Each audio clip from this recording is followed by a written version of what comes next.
Hello everyone, আশা করছি আপনারা সকলে ভালো আছেন। তো এই সকল ধরনের ভিডিওগুলো এডিটিং করার জন্য আমাদের প্রজেক্ট অপশন ওপেন করতে হবে এবং প্রজেক্ট অপশনে ক্লিক করবো। দেখেন আমাদের একটা এক্সেল ফাইল যেটা ভিডিও ডেসক্রিপশনে দেওয়া থাকবে ওটাকে ইম্পোর্ট করে নেবেন এখানে।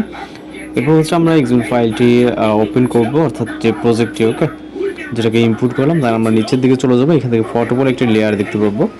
এই লেয়ারটার উপরে ক্লিক করবো, ওকেতে ক্লিক করে colour and fill mirror font. এরপর আমরা একটি এখানে বয়েজ অথবা গার্লস ক্যারেক্টারের পিকচার অ্যাড করে নিতে পারেন। তো আমরা এখানে একটি বয়েজ ক্যারেক্টারের পিকচার সিলেক্ট করে নিব, যে কাপল ভিডিওগুলো এডিটিং করার জন্য ওকে। তো এইখান থেকে আমরা সিম্পলি একটি পিকচার সিলেক্ট করে জাস্ট প্লাস এখানে চাপ দিচ্ছি, দেওয়ার পর কিন্তু আমাদের পিকচার এখানে অ্যাড হয়ে যাবে ওকে। এর পরবর্তী রাইট সাইডে চলে যাব। রাইট সাইডে যাওয়ার পর এখান থেকে আমরা বর্ডার ইফেক্ট বলে একটি লেয়ার দেখতে পাবো, গ্রুপ। এখানে এডিট গ্রুপে ক্লিক করলে আমাদের এই দুইটা লেয়ার চলে আসবে ওকে।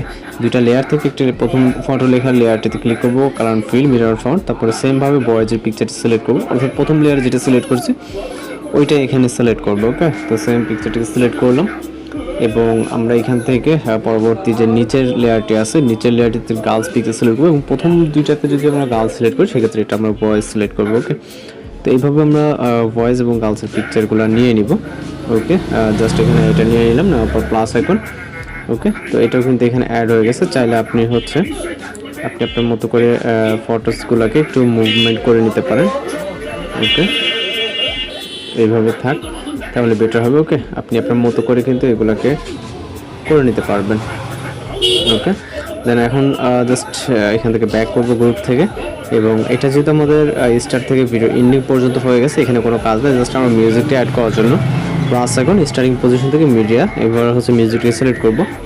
এটা ভিডিও আকারে দেওয়া থাকবে, এটাকে অডিওতে কনভার্ট করে নিতে হবে। জন্য লেয়ার একটু ক্লিক করে থ্রি টাইপ করে পোজে এক্সট্রাক্ট অডিওটা আলাদা হয়ে যাবে। তার ভিডিও লেয়ারটিকে ডিলিট করে দেবে। দেন ভিডিও লেয়ার ক্লিক করে ডিলিট অপশন। তো এখন ভিডিওটি ফুলফিল কমপ্লিট। জাস্ট আপনি সেলে ভিডিওটিকে এক্সপোর্ট করতে পারেন, প্লে করলে আপনি প্লে করে নিতে পারেন। এক্সপোর্ট অপশনে ক্লিক করবো, জাস্ট ভিডিও রেজলিউশন সিলেক্ট করে ফাইনালি এক্সপোর্ট অপশনে ক্লিক করলে ভিডিওটি লোডিংয়ে সেভ হয়ে যাবে। তো এইভাবে আপনি এই ধরনের ভিডিওগুলো এডিট করতে পারেন। তাছাড়া কোথাও বুঝতে সমস্যা হলে অবশ্যই কমেন্ট বক্সে জানাতে পারেন। তো এই ছিল আজকের এডিটিং টিউটোরিয়াল। দেখা হচ্ছে পরবর্তী কোনো ভিডিওতে। ভালো থাকবেন, সুস্থ থাকবেন।